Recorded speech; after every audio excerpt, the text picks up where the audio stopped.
wewenang dan kewajiban daerah untuk mengatur serta mengurus sendiri urusan pemerintahan dan kepentingan masyarakat setempat sesuai dengan peraturan perundang-undangan.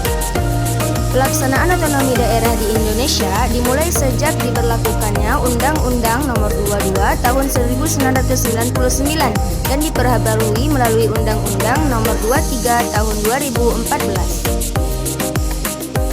Tujuan otonomi daerah: 1. Meningkatkan kesejahteraan masyarakat. 2. Meningkatkan pelayanan publik. 3. Mengembangkan demokrasi di daerah. 4. Menjaga keutuhan Negara Kesatuan Republik Indonesia. Landasan hukum otonomi daerah: 1. Undang-Undang Dasar 1945 Pasal 18, 18A dan 18B. 2. Undang-Undang Dasar Nomor 23 Tahun 2014. 3. Peraturan Pemerintah Nomor 38 Tahun 2007.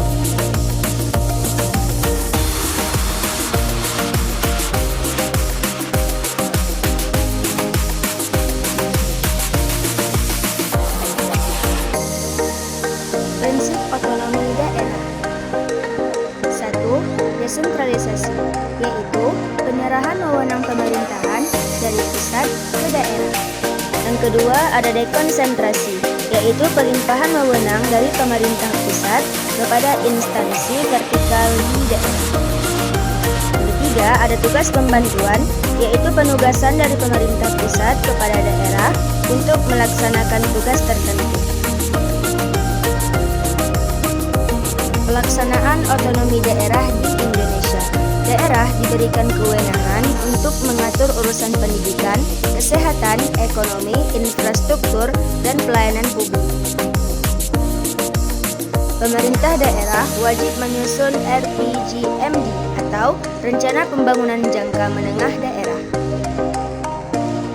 DPRD memiliki fungsi legislasi, anggaran, dan pengawasan terhadap pelaksanaan otonomi daerah.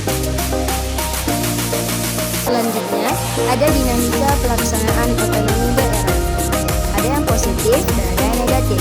Untuk yang positif, meningkatkan partisipasi masyarakat dalam pembangunan. Yang kedua, pemerintah daerah lebih responsif terhadap kebutuhan masyarakat. Yang ketiga, mendorong inovasi daerah. Dan untuk yang negatif, yang pertama, ketimpangan antar daerah, maraknya korupsi di tingkat daerah, dan lemahnya kapasitas SDM aparatur daerah. Contoh keberhasilan otonomi daerah. Yang pertama, itu ada di kota Surabaya, sukses dalam pengolahan sampah dan ruang terbuka hijau. Yang kedua, ada di Kabupaten Banyuwangi, meningkatkan pariwisata dan ekonomi kreatif berbasis masyarakat. Dan yang ketiga, ada di Provinsi Jawa Barat, yaitu inovasi pelayanan publik berbasis digital.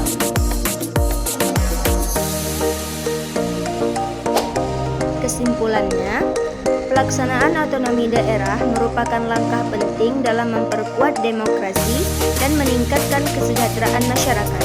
Namun, perlu pengawasan, peningkatan kapasitas SDM, serta sinergi antara pemerintah pusat dan daerah agar tujuan otonomi daerah dapat tercapai secara